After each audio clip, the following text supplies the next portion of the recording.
అయ్యో నిన్నటి వరకు ప్రార్థిస్తే దేవుడు సహాయం చేశాడు, నన్ను అనేకులు మెచ్చుకున్నారు, నేను అనేకులకు మేలు చేశాను, దేవుడు నాతో నడిచాడు, ఉన్నాడు, అడిగిందల్లా ఇచ్చాడు, బాగానే ఉన్నది.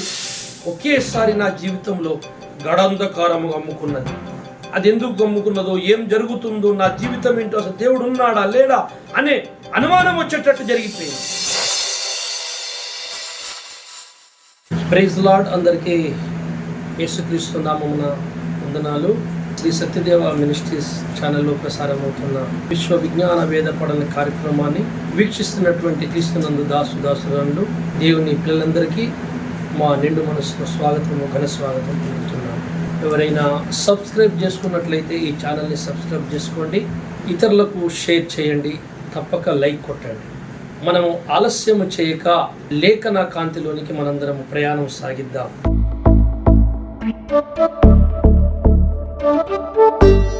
నేటి మన ధ్యానము కొరకు 23వ కీర్తనను మొదటి వచనాన్ని మనం చదువుకుందాం.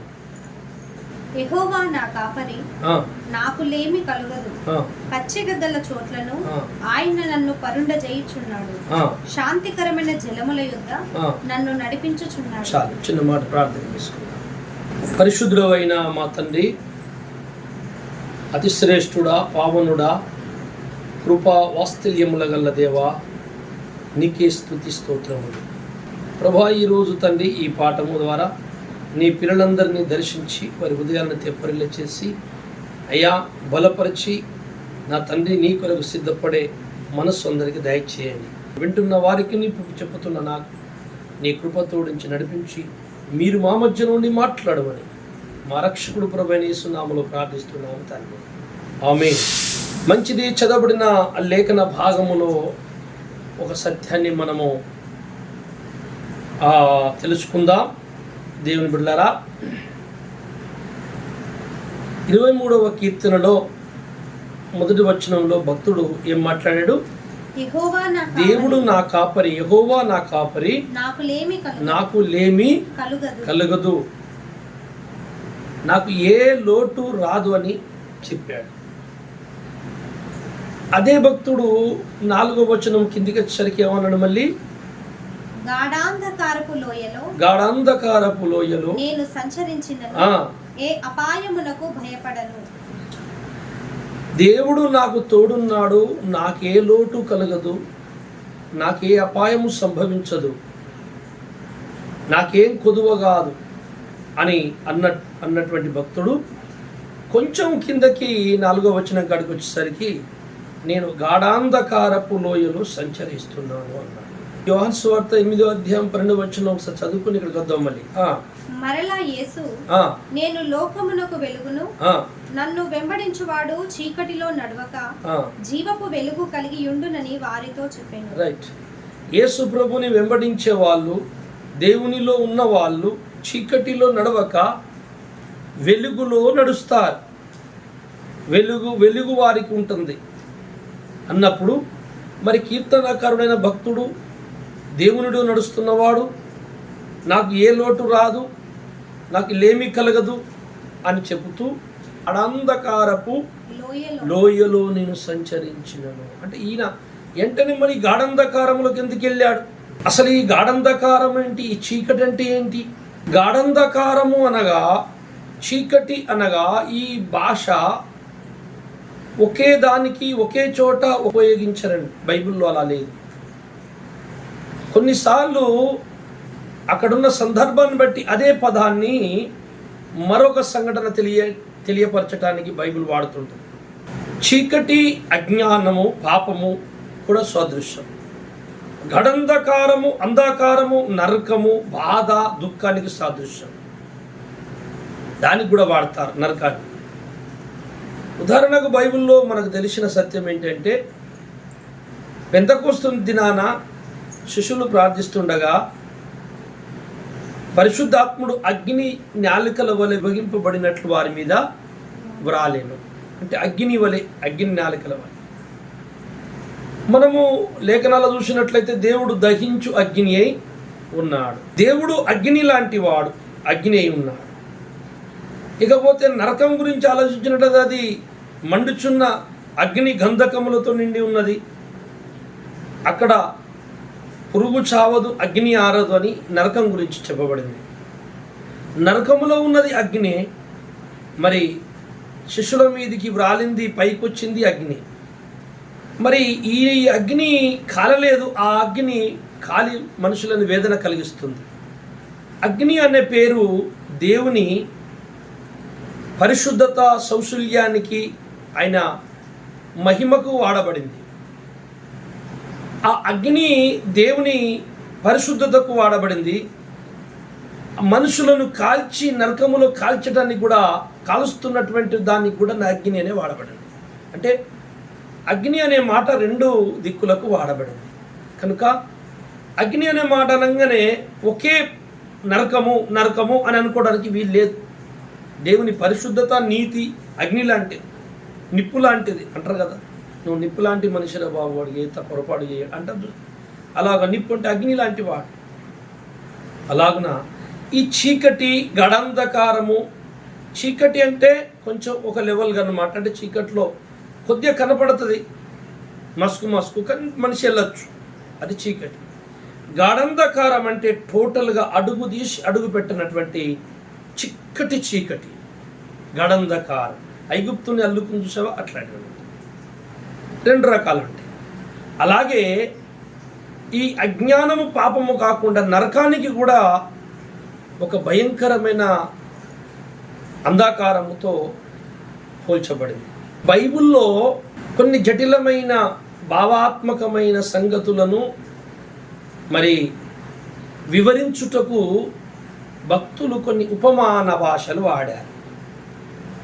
ఉపమాన భాష, ఉపమానము, సాదృశ్యము, సంకేతికము, సూచన, ముంగుర్తు, ఈ పదాలన్నీ ఒకే అర్థాన్ని మనకు సూచిస్తున్నాయి, ఒకే భావము తెలియపరుస్తాయి.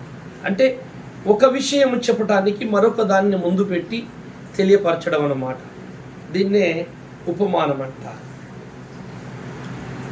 అసలు ఈ ఉపమానం బైబిల్లో ఎందుకు వాడతారు, భక్తులు ఎందుకు వాడారు, అసలు ఎందుకు ఉపమానము డైరెక్ట్గా చెప్పచ్చు కదా, ఉపమానము ఎందుకు వాడాలి అసలు అనే ఆలోచనలోకి వస్తే, బైబిల్లో ఉపమాన రూపము వాడబడిన భాషా శైలి ఉన్నది, కావ్య భాషా శైలి ఉంది. కావ్యం కూడా అంతే. ఇప్పుడు సామెతల గ్రంథము, కీర్తన గ్రంథము, పరమగీత గ్రంథము, విలాపవాక్యాలు, ఈ గ్రంథాలన్నీ కావ్య రూపములు, కావ్య భాష. యెషయా గ్రంథము కావ్య భాష, సాదృశ ఉపమాన భాష అన్నీ కూడుకొని ఉంటుంది ఆ గ్రంథం. అలాగే కీర్తన గ్రంథం. అయితే ఈ ఉపమానములో, కావ్యములో ఎందుకు ఉపయోగిస్తారంటే, మనం ఒకసారి జాగ్రత్తగా ఆలోచించాలి. ఒక విషయము, ఒక గంట విషయము నీకు చెప్పాలి, ఒక గంట పట్టుద్ది నాకు ఒక విషయం చెప్పాలి అంటే, పొడవాటి సంఘటన, ఒక పొడవాటి సందేశం నీకు చెప్పాలి కనుక అంత పొడుగు చెప్పకుండా, అంత సమయం తీసుకోకుండా, అంత వివరణ చెప్పుకుంటూ కూర్చోవడం కాకుండా, అంత పెద్ద విషయము, అంత పెద్ద సందేశము నీకు ఒక్క మాటలో అందించాలి అంటే, ఎంతో పెద్ద విషయాన్ని కొద్దిగలో నీకు అందించాలి అని అనుకున్నప్పుడు, అలా నీకు చెప్పడానికి నేను ఆలోచించినప్పుడు నాకు గుర్తొచ్చేది ఉపమానము. దేన్నో ఒకదాన్ని పోలికగా తీసుకొని ఆ విషయాన్ని తెలియపరచాలి.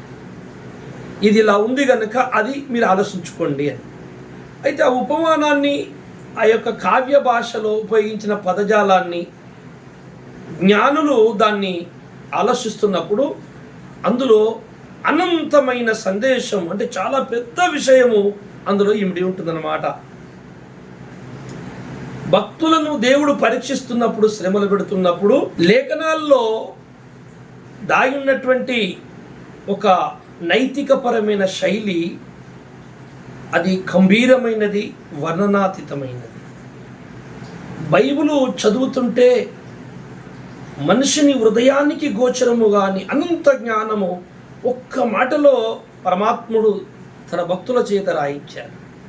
అది దేవుని ఆత్మచేత ఆలోచించే వారికి అనేక సంగతులు అర్థమవుతుంటాయి.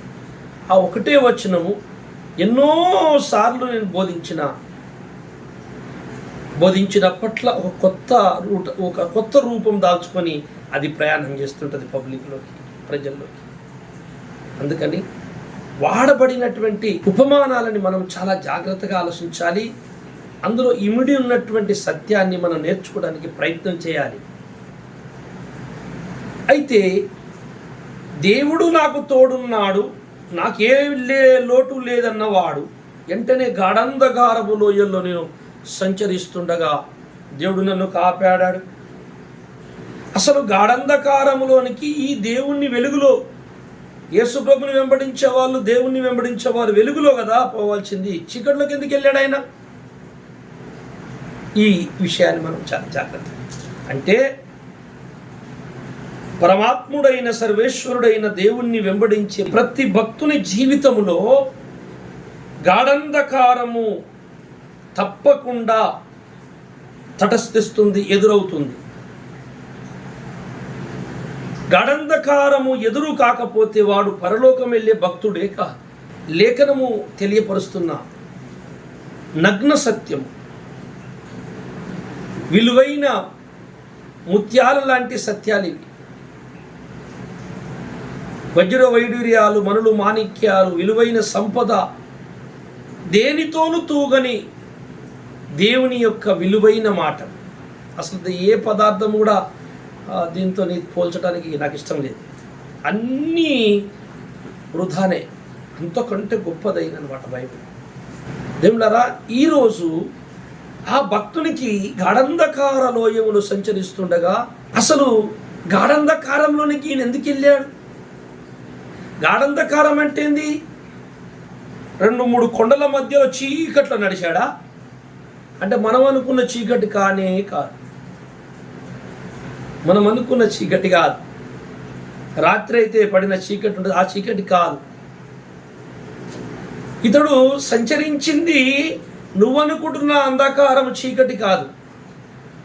ఏదో భయంకరమైన, అపాయకరమైన, కానరాని, ఊహించలేని, ఎటెళ్తున్నానో, ఏమైపోతానో, నా ప్రయాణం ఎక్కడికి పోతుందో, నా అడుగులు ఎక్కడ పడుతున్నాయో అని కనపడనిటువంటి స్థితిలో ఇతడు ప్రయాణం చేస్తుంటే దేవుడు అతన్ని కాపాడిండట. అంటే ప్రతి భక్తునికి ఈ ప్రయాణము, ప్రతి భక్తి జీవితానికి ఈ ప్రయాణము ఖచ్చితంగా ఎదురవ్వాలి.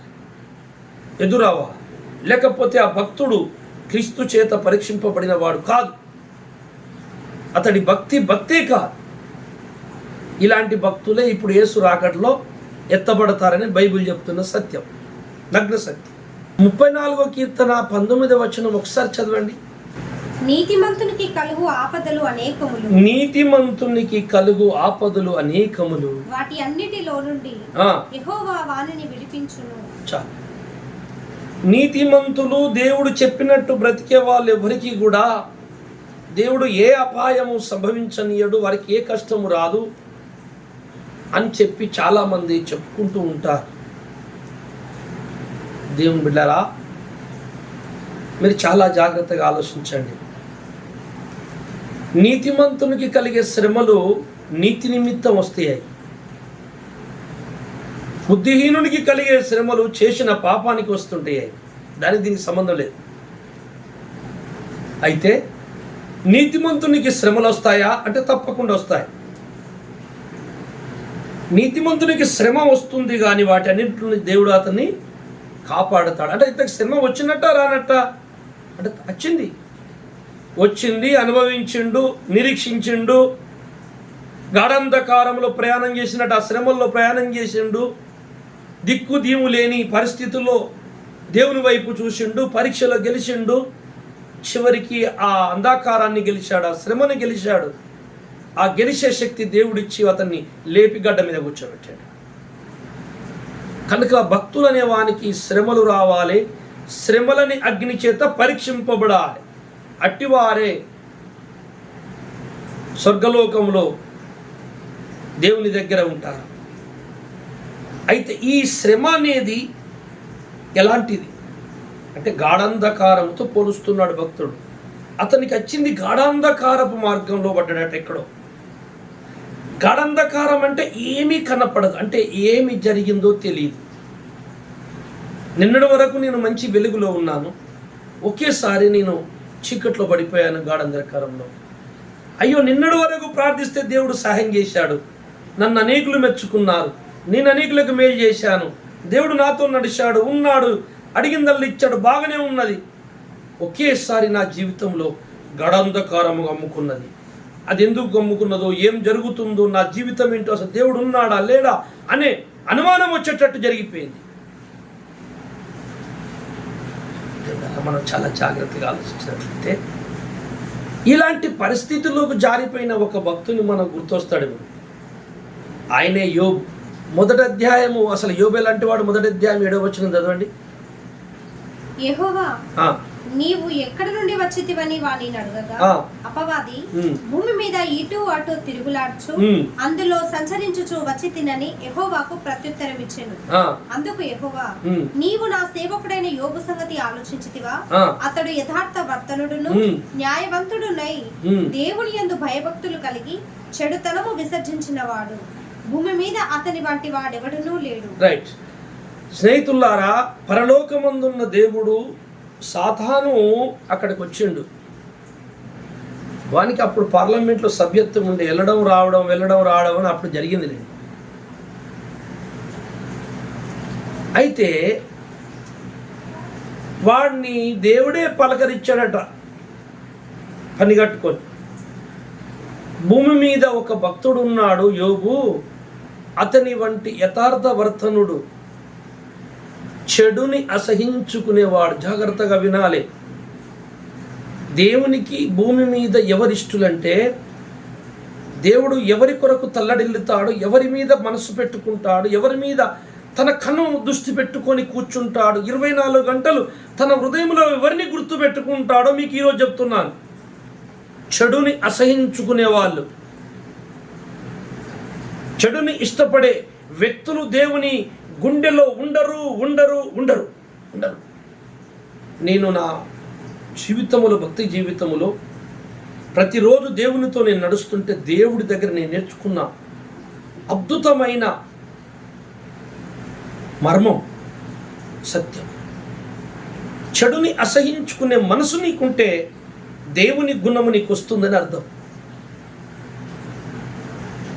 మంచిని ఇష్టపడే మనసు నీకుంటే దేవునిలో నువ్వు గుర్తుండిపోయావని అర్థం. భూమి మీద చెడుని అసహించుకునేవాడు యథార్థవంతుణ్ణి ఎక్కడన్నా చూసావురా సైతాన్ నువ్వు, అదిగో నా యోబు చూడు అని దేవుడిచ్చాడండి సాక్ష్యం. ఓకే, బాగానే ఉంది. మరి అంత గొప్ప భక్తి ప్రపత్తులతో వర్ధిల్లుతున్న నిన్ను గణపరిచిన ఆ భక్తి సామ్రాటు నిన్ను ఒకేసారి జీవితం ఏం చేశావు? గాఢాంధకారపు లోయలో యోబునెత్తేసాడు దేవుడు. యోబుకి ఏమైందో తెలియదండి, యోబుకి ఏం తెలియదు. బాగా ఆలోచన చేయండి. మనము కొద్దిగా కష్టం రాగానే నేను ఇంత బాగున్నాను, ఇంత ప్రార్థన చేస్తున్నాను, నాకేం చేసిండు దేవుడు, నాకేమైంది, గిట్టెందుకు అయింది అట్లా.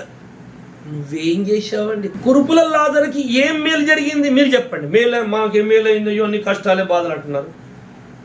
కుక్కలు నాకినాయి కదండి, కుక్కలు నాకినా కూడా పరలోకి వెళ్ళిపోయాడు. ఇది అంటే కుక్కలు నాకినా దేవుణ్ణి దూషించలేదు. ఇది ఎందుకో దేవుడు నాకు ఇది ఈ పరిస్థితిని ఇచ్చాడో అందును బట్టి దేవుని స్తుతించాడు. మరి అంత పరిస్థితి నీకు రాలేదు కదా. ఒకవేళ వస్తే స్తుతించగలవా దేవుణ్ణి? ఒక్కసారి ఆలోచించుకోండి. అందరికీ అలాంటి అనుగ్రహించాడు దేవుడు. కొంతమందికి కొన్ని వారి మానసిక స్థితిని బట్టి, వారి విశ్వాస పరిమాణాన్ని బట్టి కొంతమందికి అట్లా అనుగ్రహిస్తాడు దేవుడు. యోబు ఏం జరిగిందో ఏమనండి. యథార్థవర్ధనుడు, మంచి గుణము గల్లవాడు, చెడుని అసహించుకొని మంచిని ఇష్టపడే మనసు గల్లవాడు, దేవుని హృదయంతరంగములో స్థానము సంపాదించుకున్న ఓ గొప్ప భక్తుడు. ఈ భక్తునికి ఒకేసారి పరీక్ష మొదలైపోయింది. ఆ పరీక్ష అనే గాఢాంధకారం. ఆ పరీక్షనే గాఢంధకారం. ఈ అంధకారము జరిగిపోయిన తర్వాత యోబుకి మళ్ళీ వెలుగు వచ్చింది. ఇదంతా మీకు తెలుసు. కొడుకులు 7 కొడుకులు, 3 బిడ్డలు, మందలు, ఆస్తులు, పనివాళ్ళు సర్వం పోయినవి. చివరికి శరీరము కూడా బొగ్గలై కురుపులై పగిలి చీము గారుతుంటే బూడిది పూసుకొని స్తుతిస్తున్నాడు దేవుడు. నువ్వేదో తప్పు చేశావు, దేవుడు మంచోడు, దేవుడు నీతిమంతులను ఎప్పుడు ఇలా శిక్షించాడు యోబు అని 3 స్నేహితులు వచ్చారు యోబుకి. నేను మంచోన్ని అంటావేంట్రా, ఇంత భయంకరమైనది ఎవరికి జరగలేదు. కొడుకులు, బిడ్డలు, ఆస్తులు, మందలు అన్నీ పోయినాయి. చివరికి నీ శరీరం ఇట్లయిపోయింది యోబు. ఏదో ఉన్నది, దేవునికి బాధ కలిగించేటువంటి పాపం ఏదో చేశాను.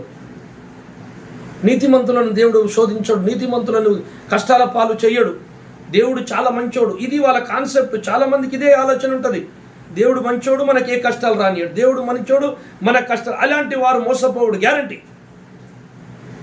దేవుడు పరీక్షిస్తాడు, పరీక్షలో శ్రమలు వస్తాయి. ఆ శ్రమల్లో దేవుడే లేడేమో, దేవుడు నన్ను వదిలిపెట్టేశాడు, అసలు ఈ దేవుడు అవుతుందా, దేవుడేనా అని అనిపించే పరిస్థితులు, గాఢంధకారం ఎదురవుతుంది. అయినను దేవుని స్తుతించి, ప్రభువా నిన్నటి వరకు తోడున్నవి ఒకేసారి ఇలా ఎట్లా వెళ్తావు, నువ్వు ఉన్నావు, నాకు ఈ పరిస్థితి ఎందుకు వచ్చిందో నాకు చెప్పు అని చెప్పి నిరీక్షించి ప్రార్థన చేసేవాడు మళ్ళీ దాన్ని గెలిచి వెలుగులోకి వెళ్తారని బైబిల్ చెప్తుంది. యోబు చరిత్ర చెప్తుంది. యోబుకి ఏమీ అర్థం కాలేదు. గాఢంధకారము. నువ్వేదో పాపం చేశా. నేనేం చేయలేరా బాబు, నేనే పాపం చేయలే. ఉదయాన్నే లేచి నా పిల్లలు ఏమన్నా పాపం చేసిరో, నా భార్య ఏమన్నా పాపం చేసిరో, పొరపాటు తప్పులు మాట్లాడిన వాళ్ళ కోసం బరువులు అర్పించటం, నేను 24 గంటలు నేను జాగ్రత్తగా ఉండేటోని నేనేం పాపం చేశాను రా.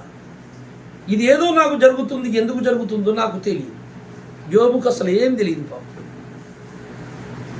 ఏమన్నారా, ఈ గాఢంధకారము చీకటి ప్రతి భక్తుని జీవితంలోకి వస్తుంది. ఇది అమావాస్య అంటారు దీన్ని. కీర్తన 81:3 చదవండి. 81 అధ్యాయం 3 ఒకసారి చదవండి. అమావాస్య నాడు కొమ్ము ఊదుడి, మనము పండుగ ఆచరించు దినమగు పున్నమ నాడు కొమ్ము ఊదుడి, అది ఇశ్రాయేలులకు కట్టడ. చాలు. అమావాస్య నాడు, పున్నము నాడు కొమ్మెందుకు ఊదాలి? అమావాస్య, పున్నమి ఇశ్రాయేలుకు పండుగగా దేవుడు ఎందుకు పెట్టాడు పండుగలలో? ఇది ఒక్కసారి మీరు ఎప్పుడన్నా ఆలోచించారా? అమావాస్య అంటే మీకు తెలుసు, చంద్రుడు లేనిటువంటి 15 దినముల పరిధి. పున్నమి అంటే చంద్రుడు కనపడితే 15 దినముల పరిధి. 15 దినములు కృష్ణపక్షము, 15 దినములు శుక్లపక్షం. కృష్ణపక్షము, శుక్లపక్షము 15 30 రోజులు. దీన్నే చంద్రుని అనుసరించిన నెల. ఈ ఇంగ్లీష్ క్యాలెండర్ నెల 31 తారీఖు 32 రోజులు అతని నెలకు ఒకసారి. అది కాదు, చంద్రమాన సంవత్సరం అనగా చంద్రుని అనుసరించిన రోజులు. ఇది ఇశ్రాయేలుకు దేవుడిచ్చిన. అందుకే 360 రోజులే ఉంటాయి యూదులకు సంవత్సరానికి. వాళ్ళు చంద్రమాన సంవత్సరం, చంద్రుని అనుసరించిన రోజులు 30 దినములు కరెక్ట్. ఎందుకంటే వాళ్ళకి అమావాస్య, పున్నమి పండుగలు చేయాలి కదా, ఖచ్చితంగా 15 డేస్ ఖచ్చితంగా ఉంటుంది కనుక ఆకాశం ముందు మనకు అవే జరుగుతాయి కనుక వాళ్ళకి అవే రోజులు. మళ్ళీ ఇంకో ఏ రోజు ఎక్కువ రాదు ఇక. రైట్. ఈ అమావాస్య అనగా చంద్రుడు, అమావాస్య దినము అనగా చంద్రుడు పూర్తిగా కనపడనే రోజు, అది ఒక దినం అమావాస్య అంట. ఈ అమావాస్య నాడు ఎందుకు బూర ఊదాలి, పండుగ చేయాలి? చంద్రుడు మొత్తానికే కనపడని రోజు అమావాస్య. జాగ్రత్త వినాలి. అమావాస్య నాడు ఎందుకు కొమ్ము ఊదాలి, ఎందుకు పండుగ చేయాలి అంటే, అమావాస్య రాత్రి చీకటి ఉంటుంది, చంద్రుడు కనపడడు. నెక్స్ట్ తెల్లారి నుంచి కొత్త చంద్రుడు బయటికి వస్తాడు. దేవునికి స్తోత్రం. కొత్త చంద్రుడు బయటికి వస్తున్నాడు గనుక, నూతన జన్మం ఎత్తుతున్నాడు గనుక మనకు వెలుగు అనేది వస్తుంది చంద్రునికి గనుక, రేపటి నుంచి సూర్యుని యొక్క కిరణములు చంద్రుని మీద పడి రిఫ్లెక్ట్ అయ్యి ప్రకాశిస్తాడు గనుక అతడు రేపటి నుంచి ప్రకాశించబోతున్నాడు సూర్యుని చేత, అంటే యెహోవా చేత. అందుకని రేపటి నుంచి కొత్తగా మారబోతున్నాడు. అంటే ఈ చీకటి రోజులన్నీ జయించి అమావాస్య నాడు పూర్తి చేసుకుంటున్నమాట భక్తుడు. ఈ కష్టకాలమంతా దుఃఖకాలమంతా నిరీక్షణ కలిగి జయించి ఆ చంద్రుడు లాగా అమావాస్య దినము నాడు పూర్తిగా పరీక్షింపబడి తెల్లారి కొద్దిగా చంద్రుడు కనపడతాడు. అంటే మళ్ళా కొత్తగా పుడుతున్నాడు. అంటే ఈ భక్తుడు కూడా ఈ కష్టాలన్నింటిలో నిలబడి దేవుని స్తుతించి నీతి సూర్యుని కిరణాలు మళ్ళీ పొంది నూతన చంద్రునిగా బయటకు వస్తాడన్నమాట, జయిస్తాడు. అందుకే నేను గాఢంధకారపు లోయలో సంచరించినను ఏ అపాయం నాకు రాలంటే చంద్రుడు బయటికి వెళ్ళిపోయాడు. అందుకే రేపు వెళ్ళబోతున్న నూతన చంద్రుని కొరకు మనం బూర ఊది పండుగ చేద్దాం. అమావాస్య నాడు బూర ఊదుడి. మరి పుణ్యం నాడు ఎందుకు? దేవులరా, దేవుల్లో వర్ధిల్లి చంద్రుడు దినింత అమావాస్య అయిపోయినప్పటి నుంచి కొద్ది కొద్దిగా బయటకు వస్తూ ఈ భూప్రపంచంలో చంద్రుడు వెలిగిస్తుంటాడు. ఆ వెలుగు ఎక్కడదయ్యా అంటే తన ప్రకాశము కాదది. చంద్రుడు ఎప్పుడు స్వయం ప్రకాశుడు కాదు, సూర్యుని చేత ప్రకాశింపబడతాడు. ఆ కిరణాల దీని మీద పడి రిఫ్లెక్ట్ అయ్యి మన భూమి మీదకి వస్తున్నాయి. అందుకని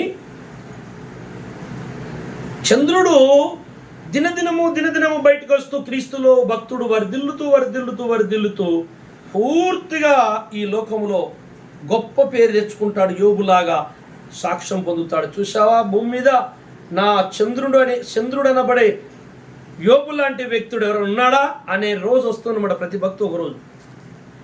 అప్పుడే పరీక్ష మొదలవుతుంది. మళ్ళీ యోబుకి తెల్లారి నుంచి ఏం జరగబోతుంది? గాఢంధకారము. ప్రతి భక్తునికి గాఢంధకారము అనగా శ్రమల్లోకి వెళ్ళిపోతున్నాడు. అందులోకి వెళ్ళిన తర్వాత దేవుడు ఉన్నాడో లేడో, అసలు ఏం జరుగుతుందో తెలియని స్థితి. అంత భయంకర స్థితిలో కూడా చెక్కు చెదరకుండా స్తుతించాలి భక్తుడు యోబులాగా. అందుకని పండుగ ఆచరించుడి. ఎందుకంటే భక్తుడు శ్రమలు అనుభవించబోతున్నాడు. చంద్రుడు కనపడకుండా వెళ్ళిపోతాడు, మళ్ళీ లోనికి వెళ్ళిపోతాడు, మళ్ళీ శ్రమల్లోకి వెళ్ళిపోతాడు. అందుకే చంద్రుణ్ణి సంఘానికి భక్తులకు సాదృశ్యంగా పెట్టారు. సూర్యుణ్ణి నీతి సూర్యుడైన యేసుకు సృష్టికర్తకు సాదృశ్యంగా ఉన్నాడు. అందుకని దేవుని క్రీస్తు చేతనే సంఘం ప్రకాశించాలి. పరలోకమందున్న మీ తండ్రి మహిమపరచబడినట్లు భూమి మీద జ్యోతులై మీరు ప్రకాశించుడి. సంగమా, చంద్రుని వలె ప్రకాశించుము.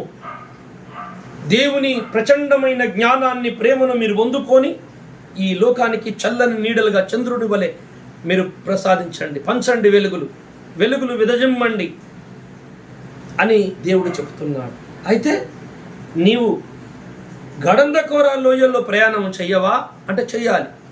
చెయ్యకపోతే నువ్వు న్యూ మూన్, కొత్త చంద్రునివి కావు, ఎన్నటికీ కావు. ఓ భక్తుడు అంటాడు, నేను ఎన్ని మార్లు పడినను నా దేవుడు నన్ను లేపును. చూసారా, పడుతూ లేస్తాడు. పడుతూ లేచేవాని పేరే భక్తుడు. నేనెప్పుడు పడననేవాడు భక్తుడు కాదు. తులసి 2:16 ఏమున్నది? కాబట్టి అన్నపానముల విషయములోనైనను, పండుగ, అమావాస్య, విశ్రాంతి దినము అనువాటి విషయములోనైనను మీకు తీర్పు తీర్చనెవనికిని అవకాశం ఇయ్యకుండి. ఇవి రాబో వాటి ఛాయయే గాని నిజ స్వరూపము క్రీస్తులో ఉన్నది. చాలు. అంటే అప్పుడు పాటించిన అమావాస్య పున్నము రాబోతున్న వాటి నీడట. అనగా ఆ రాబోతున్నది ఏంటిది అంటే సంఘముకు జరగబోతున్న ఈ సంఘటనలు ఉపమాన రీతిగా, సాదృశ్య భాషగా అందులో వాడబడిందన్నమాట పాత నిబంధనలో.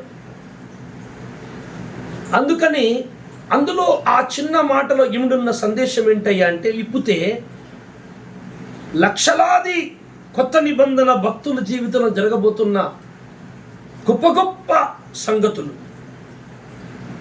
ఎన్నో కష్టాలు, బాధలు, ఎన్నో సంతోషాలు, ఆనందాలు అన్నీ వివరించాలి ఆ అమావాస్య పున్నములో. వాళ్ళు సింపుల్గా అమావాస్య నాడు బూర ఊది, పున్నమి నాడు బూర ఊది రొట్టెలు తిని పండుగ చేసుకున్నారు. సింపుల్గా అయిపోయింది. కానీ అది సాదృశ్య ఉపమానమే. కానీ ఆ ఉపమానములో ఇముడున్న ప్రచండమైన సత్యము ఇగో ఇంత పెద్దది. మహాభక్తుల వీరుల సంఘటన వివరిస్తుంది. ప్రతి మానవుని, ప్రతి భక్తుడు, క్రీస్తును వెంబడించే ప్రతి భక్తుని జీవితంలో గాఢంధకారము ఒక దినము తటస్థిస్తుంది. కొన్ని రోజులు సంతోషంగా ఉంటావు, చేతి నిండా పైసలు ఉంటాయి, మనుషులు సపోర్ట్ చేస్తారు, నలుగురిలో మంచి పేరు ఉంటుంది, నీకు జ్ఞానము పనిచేస్తుంది, బుద్ధి పనిచేస్తుంది, ప్రకాశిస్తావు, చాలామంది నిన్ను పొగుడుతారు. కానీ ఒకేసారి పరీక్ష కుదురుతాడు దేవుడు. గాఢంధకారంలోకి వెళ్ళిపోతే నిన్ను మెచ్చుకునేవారు దగ్గర రారు, నీకు సహకరించేవారు దగ్గర రారు, నీ చేతిలో డబ్బు ఉండదు, కరువు అవుతుంది, అప్పుల బాధలు అవుతాయి, కొన్ని ఎదురవుతుంటాయి. అలాంటి సంఘటనలు ఎదురైనప్పుడు అసలు ఈ దేవుడు ఉన్నాడా? వ్యాధులు కూడా అదే సమయంలో వస్తాయి. దేవుడు లేడేమో, నన్ను వదిలిపెట్టాడేమో, నా పని అయిపోయింది, ఇక నేను కోలుకోను, నా జీవితం అంతమైపోతుందని, ఇక చచ్చిపోతామేమో అని నీకు మరణ ఛాయలు నిన్ను కమ్మినట్లుగా భయం అవుతుంది. చాలామంది భక్తులు చచ్చిపోతాం, ఇక అయిపోయింది అనుకుంటారు. అలా అనుకునే స్థాయిలో కూడా పరిశుద్ధాత్మ నీలో పనిచేసి, దేవుడు నన్ను బతికిస్తాడు, దేవాని సిద్ధమైతే బ్రతికియండి, మళ్ళీ లేచి నేను ప్రకటిస్తానని మళ్ళీ నువ్వే ధైర్యం తెచ్చుకొని ప్రార్థిస్తావు యోగులాగా. తప్పకుండా దేవుడు నేను మళ్ళా కొత్త చంద్రునిలాగా బయటికి తీసుకొస్తాడు, మళ్ళీ ప్రపంచంలో ప్రకాశింపజేస్తాడు. ప్రతి జీవితంలో ఎదురవుతాయి. యోబుకి అదే గాఢంధకారం ఎదురై అన్ని కష్టాలు పడ్డారు. తన స్నేహితులు కాకులు పొడిచినట్టు నువ్వేదో చేశావు, వాళ్ళకి ఇదే బోధ తెలుసు. దేవుడు నీతిమంతులకు కష్టాలు, దేవుడు అదే బోధ తెలుసు వాళ్ళకి. దేవుని ఒకవైపు రూపమే తెలుసు వాళ్ళకి, ఇంకో రూపము తెలియదు. దేవునిలో రెండు భాగములు ఉన్నాయి, అది తెలియదు. ఈ సృష్టిలో ఉన్న స్త్రీ పురుషులు రెండు దేవునిలోని భాగాలన్నీ కూడా తెలియదు. దేవుని యొక్క తత్వమే తెలియదు కనుక ఒకే సైడు చూసిన వాళ్ళు అలాగే మాట్లాడతారు. కానీ యోబు ద్వారా ఈ ప్రపంచానికి దేవుడు నేను ఎటువంటి వాన్నో నేర్పిస్తున్నాడు.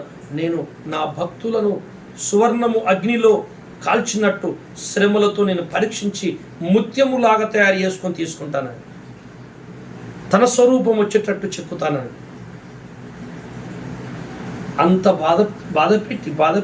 బాధపెట్టి యోబు కష్టపడి చివరిగా దేవుడు సుడిగాలిలో వచ్చి యోబుతో మాట్లాడుతున్నాడు.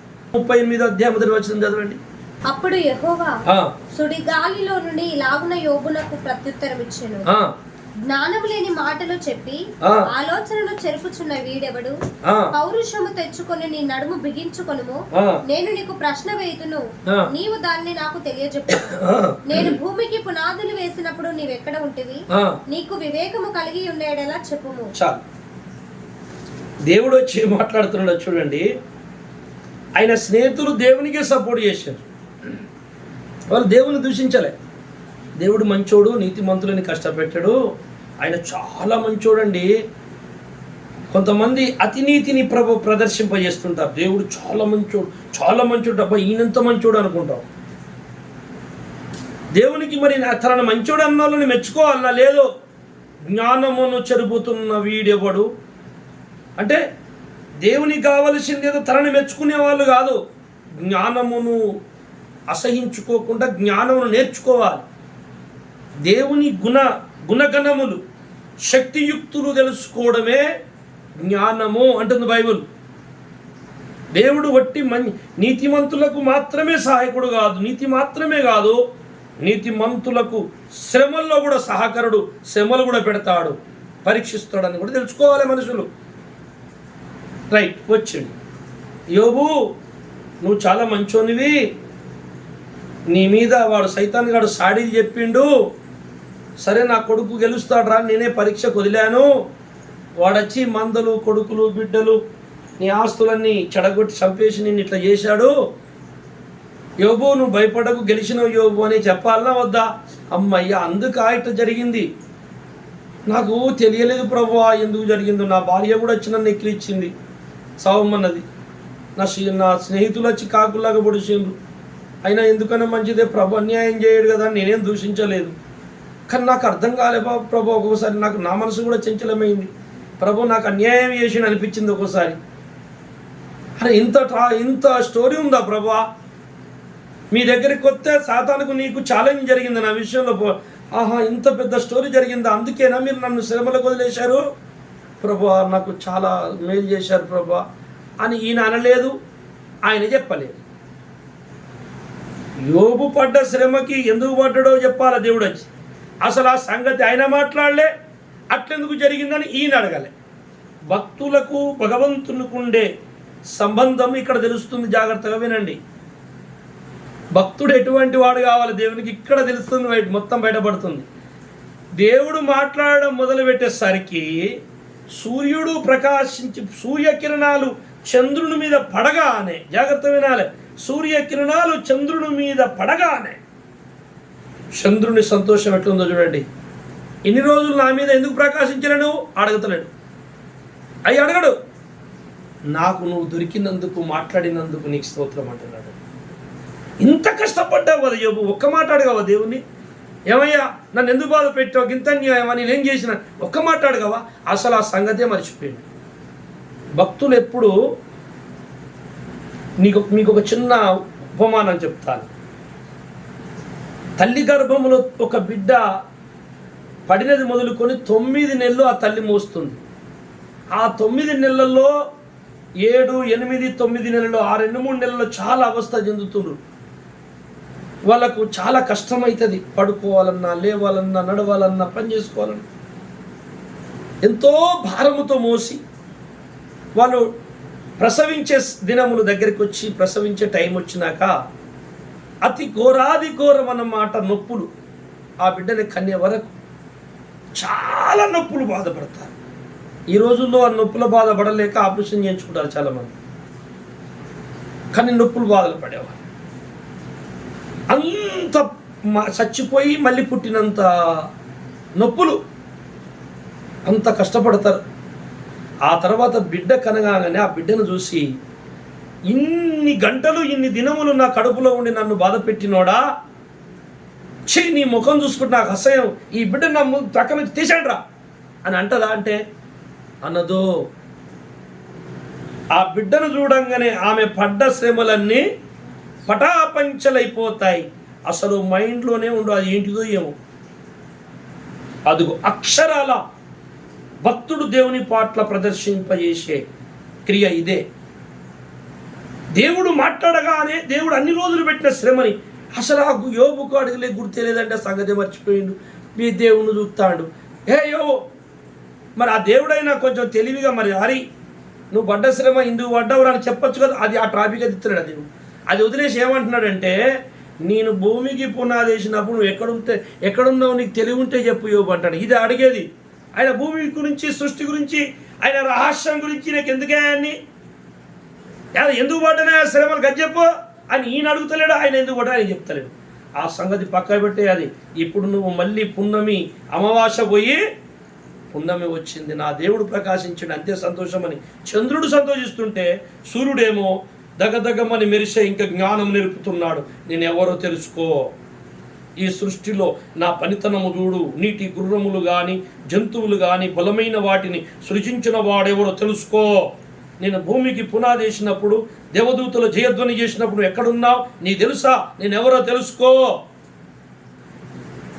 దేవుని దగ్గర అన్నీ తెలుసుకుంటూనే ఉండాలి, ఇంకా మిగిలే ఉంటుంది. సముద్రములకి వెళ్ళి ఒక చెమ్ము నీళ్ళు తెచ్చుకొని సముద్రం మా ఇంటికి వచ్చింది అనుకోకు. ఒక బిందె నీళ్ళు తెచ్చుకొని సముద్రం వచ్చింది అనుకోకు. ఒక డ్రమ్ము నీళ్ళు తెచ్చుకొని సముద్రంలోకి వెళ్ళి సముద్రం మా ఇంటికి వచ్చింది అనుకోకు. సముద్రములోకి వెళ్ళి కొంత తెచ్చుకున్నాం అంతే, సముద్రం అక్కడే ఉంది. అలాగే దేవుని నుండి చంద్రునికి కొంత అందుతూ ఉంటే తీసుకోవాలి, కానీ అదేం ఒడిసేది కాదు, అది ఇంకా ఉంటుంది అక్కడ. అయిపోయింది, నేను జ్ఞానిని అనుకున్నావా? నీ సెట్టింగ్ అవుట్. నాకు తెలిసిపోయిందిగా, ఇన్ని తెలిసిపోయినాయి, ఇక నాకు ఎవరు చెప్పే అవసరం అన్నాడా? అలా అనే భక్తుడు దేవుని యొక్క ప్రణాళిక నుండి తప్పిపోయినట్టు దేవుడా. అందుకని మనం అనేక భక్తుల సంఘటనని ఆలోచించినట్లయితే బైబిల్లో ఈ గాఢంధకార లోయ అనగా దేవుడే లేడేమో అనిపించే ఆ భయంకరమైన చీకటి, అంటే కష్టము, బాధ, దుఃఖము, వేదన గల్ల సంఘటనలు జరుగుతాయి. చీకటి అయిపోయింది, మొత్తం ఏం కనబడదు. కష్టాలు, శ్రమలు, బాధలు దేవుడు వదిలిపెట్టినటువంటి స్థితి వచ్చేస్తుంది అన్నమాట. అదిగో చూడండి, దానియేలు కూడా అలాగే అయింది. తీసుకుపోయి సింహాలకు గోలేసినప్పుడు దేవుడు నాతో ఇన్ని రోజులు మాట్లాడి ఇప్పుడు బంధు పెట్టి వదిలేశాడు అనుకోలే. సింహాలు కొరుకు తింటే ఆ తినే దేవుని స్తోత్రం తినే మీరు తినేయండి అనుకుంటే దేవుని స్తుతిస్తాడు.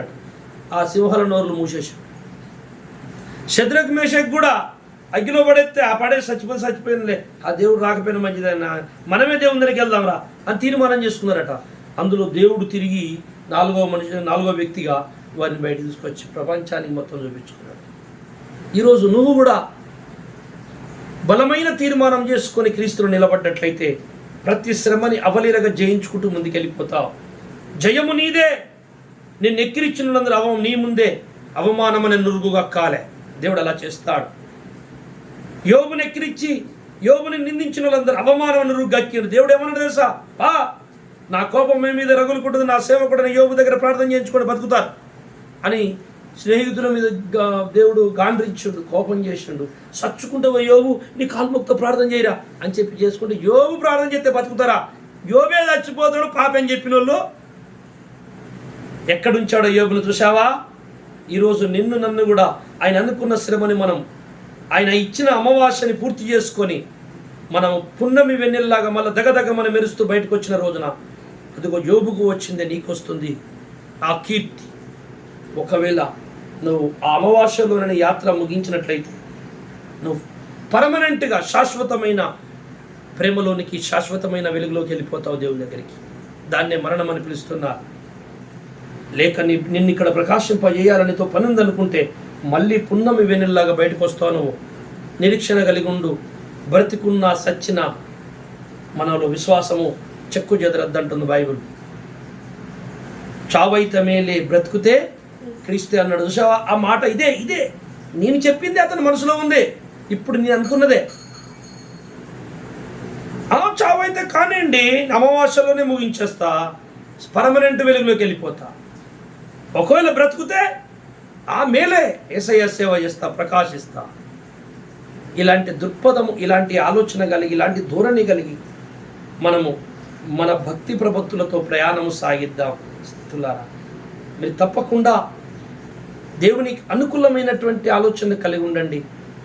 దేవుడు పరీక్షించినప్పుడు గెలవడానికి ప్రయత్నించండి. మీరు ఓడిపోకండి. సాతాన్ అనేవాడు ఖచ్చితంగా ప్రతి నీతిగల్ల ప్రతి భక్తుల్ని పరీక్షించక వదలడు. దేవుడు కూడా పరీక్షకు వదలకుండా ఎవరిని తయారు చెయ్యడు. పరీక్షింపబడ్డ తర్వాత నేను పరీక్ష లేదనుకుంటే ఆదాము దగ్గరనే పాపం ఏం కాకపోగదా? దేవుడు ఆదాముకే పెట్టకపోగదా పరీక్ష? మనకి బాధలు వచ్చేవి కావు కదా? నో, పరీక్షల గెలవవలసిందే. దేవుడు సృజించబోతున్న కొత్త లోకాల్లో పరీక్షల్లో కడగబడి తీసిన వ్యక్తులే కావాలి. శద్రక్ మేషక్ అబేద్నెగోలు కావాలి. ఇదిగో ఈ ప్రపంచానికి పట్టిన పీడ, పాప పీడ, ఆ రాత్రి ఆ అమావాస్య, ప్రపంచ అమావాస్య వేరు. మళ్ళీ అది గడిచి దగ్గరికి వచ్చి రాత్రి గడిచిపోయింది, పగలు సమీపమైన, అంటే యేసు రాకడ సమీపించింది. ఈ సృష్టి అమావాస్య పున్నమి, భక్తుల్లో జరిగే అమావాస్య పున్నమి, ఈ విశ్వానికి జరిగే అమావాస్య పున్నమి వేరువేరుగా ఉన్నాయి. ఇది వివరించుటకు టైం సరిపోదు. సకల ప్రచండమైనటువంటి లోకాలు, విభిన్నమైనటువంటి అనంత వైవిధ్యము కలిగినటువంటి లోకాలలో ఏం జరుగుతుంది, దేవుని గమనం ఎలా ఉన్నది, అక్కడ కాలపరిధి ఏంటి, వారి యొక్క స్థితిగతి ఏంటి, వారి భక్తి ఏంటి, వారికి ఇచ్చిన చట్టాలు ఎట్లాంటివి, ఏ లోకములో ఎలాంటివి, ఇవన్నీ చెప్పాల్సి వస్తుంది. అన్ని లోకాల అమావాస్య పుణ్యమి చెప్పాలంటే అంత పెద్ద గొప్ప గ్రంథం అండి బైబిల్. రోమా 13:11 వచనం చదువుదాం ఒకసారి.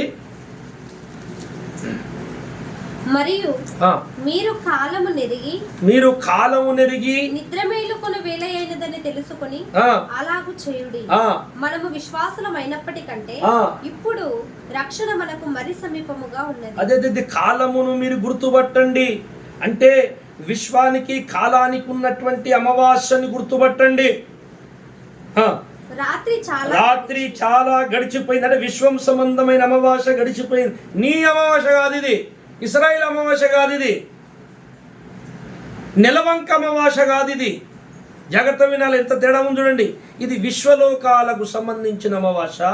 కాలము నెరిగి రాత్రి చాలా గడిచి పగలు సమీపముగా, అదిగో పగలనే యేసు రాజు నూతన ప్రపంచాలు సమీపమై ఉన్నాయి గనుక మనం చీకటి సంబంధమైన పాపపు క్రియలను విసర్జించి తేజో పరిశుద్ధ సంబంధమైన యుద్ధోపకరణములు ధరించుకొందుము. మళ్ళీ యుద్ధమే. అమావాస్య నుంచి బయటికి రాగానే మళ్ళీ యుద్ధమే సాతాను శక్తుల మీద. సో యుద్ధం ఉపకరణము చేసుకొని వాటి మీద యుద్ధం చేసి గెలిచి మనము నూతన ప్రపంచంలోకి అందుకే మనము అనేక శ్రమలు అనుభవించిన పిమ్మట మనము దేవుని రాజ్యములో ప్రవేశింపవలనని చెప్పాను. అంటే దేవుని రాజ్యం అంటే పరలోకం. పరలోకాల్లో ప్రవేశించేవారు ప్రవేశించక ముందు ఏం జరగాలి? అనేక శ్రమలు అనుభవించాలి. అవునా? అసలు ఒక్క శ్రమ కూడా అనుభవించకుండా పరలోకం పోరా? అస్సలు పోరు. ఎన్ని శ్రమలు? రకరకాల శ్రమలు, రకరకాల అమావాస్యలు, రకరకాల అనుభవాలు. దేవునితో దేవుడు పెట్టే పరీక్షలు గెలిచి దేవుని యొక్క శక్తి గుణగణములను తెలుసుకునే అనుభవాలు. ఆ అనుభవాల నుండి మనకు తీసిస్తున్న ఆనిముత్యాలే ఈ బోధలు. స్నేహితులారా, నా మాట వినండి. అమావాస్య ఈ సౌర కుటుంబానికి, ఈ ఆకాశాన్ని భూమికి ఉన్నది. ఈ భూమి మీద అమావాస్య జరుగుతుంది, పుణ్యం జరుగుతుంది. ఈ సృష్టికి కూడా అమావాస్య పుణ్యం ఉన్నది. ప్రతి భక్తుని జీవితంలో కూడా అమావాస్య పుణ్యం ఉన్నది. అయితే ఈ నెలలో మనకు చీకటి అమావాస్య, ఈ 15 రోజులు శుక్లపక్షం కృష్ణపక్షాన్ని ఏదైతే అంటున్నామో అది పండుగ చేశారు ఇశ్రాయేలు. దాన్ని విప్పి మనం జరగబోతున్న నిజ రూపం అన్నట్టు ఇది కొత్త నిబంధన సంఘంలో అది అప్పుడు సాదృశ్యంగా చెప్పబడింది. కనుక ఆ ఛాయ ఆ ఛాయ ఆ నీడని విప్పితే యోబుకు సంభవించినదే అమావాస్య పుణ్యం. ఇది ప్రతి భక్తుల జీవితంలో సంభవించాలి. నిజమైన ప్రార్థనాపరుడు, నిజమైన యథార్థవంతుడు, నిజమైనటువంటి ప్రేమ గల్లవాడు, నిజముగా దేవుని వాక్యాన్ని ఉన్నదన్నట్టు బోధించేవానికి తప్పక అమావాస్య వస్తుంది. రాకపోతాడు భక్తులే కాదు. అన్నీ ఉన్నాక నువ్వు చేసేది ఏమీ లేనప్పుడు ఆయన మీద మనసు కలిగి ఉండవడమే నిజమైన భక్తి. ఈరోజు ఈ పాఠాలు మీ హృదయములో ఫలించాలి. దేవుడు అందరి పట్ల తనకు దృష్టి కలిగి ఉన్నాడు. నీతిమంతులకు అనేక శ్రమలు వస్తాయి, కానీ వాటన్నిటి నుండి ఆ పరమాత్ముడు రక్షిస్తాడు, భయపడకండి. ఇది వాస్తవం. కానీ రావంటే చూసిన అది అబద్ధం. వస్తాయి కానీ రక్షిస్తాడు, అది సత్యం. ఈ సత్యము మీరందరూ తెలుసుకొని దేవుని కొరకు బ్రతకాలి, ఎదురు చూడాలి. మీరు కూడా దేవుని పనిలో పాల్గొని మీ ఆస్తులు, మీ కష్టాజీతము కూడా దేవుని కొరకు ఖర్చు పెడితే కొంత కరువు వస్తుంది. చాలని జీవితం వస్తుంది చూసినావా? అది నీతి నిమిత్తం శ్రమ. అలాంటి రావాలంటే ఖర్చు పెట్టాలి, అలాంటి రావాలంటే కష్టపడాలి. దేవుని నిమిత్తం, నీతి నిమిత్తం వచ్చే ఈ శ్రమ మార్కెట్లో 10 రూపాయలు దొరుకుతున్న కొత్తిమీర కట్ట కాదు. ఏమండి, శ్రమల కట్టకు ఇస్తారా 10 రూపాయలు కానీ కొనుకొచ్చుకొని ముఖం మీద ఊపుకొని శ్రమ అయిపోయింది అనుకునేవు. అది ధూళి నుండి పుట్టేది కాదు. నువ్వు దేవుని కోసము కొంత పోగొట్టుకుంటే పుట్టేది. ఆ శ్రమని గురించి దేవుడి దగ్గర నీ ఇచ్చే అప్పైపోతాడు దేవుడిని. దేవుడే నీకు అప్పైపోతాడు. ఇంత ఖర్చు పెట్టాలరా, ఇంత ఇయ్యాలి వీనికని. నువ్వు అక్కడికి వెళ్ళి నూరంతలు పొందుకుంటావు. అది శాశ్వతమైన ఐశ్వర్యం. ఇదంతా అశాశ్వతమైనటువంటి అశాశ్వతమైన వాటి మీద దృష్టి నిలిపి నీ యాత్ర సాగద్దు. శాశ్వతమైన వాటి మీద దృష్టి నిలిపి నీ యాత్ర సాగాలి. అబ్రహాం, ఇస్సాకు, యాకోబులు సకల భక్తులు అదే ప్రయాణం చేశారు. మేము పరదేశులము, యాత్రికులము, మా దేశము ఇంకొకటి ఉన్నది. ఇలా మనం సాగినప్పుడు భూమి మీద మన నీతి సూర్యుని మనం అనేకులకు పరిచయం చేయొచ్చు. ఆయన నామమునకు మహిమ కలిగేటట్టు మనం జీవించాలి. అదే కోరుకుంటున్నాడు దేవుడు. ప్రార్థన చేసుకుందాం. పరిశుద్ధుడా, పరమ తండ్రి, ఈ సమయంలో విన్నటువంటి వాక్యము ప్రతి హృదయములో ఫలింప చేయమని, విన్నటువంటి బిడ్డలందరినీ అమావాస్య అనే భయంకర కష్టాల నుండి నీవే నీ చేతిని అందించి అందరినీ కాపాడండి. సత్యముందు అందరినీ స్థిరులు చేయండి. కృప చూపండి, సహాయము చేయండి. నీ కృపా బాహుల్యము, నీ వాత్సల్యము ఈ పాటలు విన్న ప్రతి బిడ్డ ఇంట్లోనూ కుటుంబములను మీరు ఫలింప చేయమని, అందరికీ నీ కాపుదల దయచేయమని, నీ చిత్తానికి నన్ను ఇన్నవారిని అప్పచెప్పుకుంటూ మా రక్షకుడు ప్రభైన యేసునామములో ప్రార్థిస్తున్నాము తండ్రి. ఆమేన్. అందరికీ వందనాలు. Praise Lord. దేవుని చిత్తమైతే మరొక రోజు కలుసుకుందాం. దేవుడు మిమ్మల్ని దీవించునుగాక. Praise lord.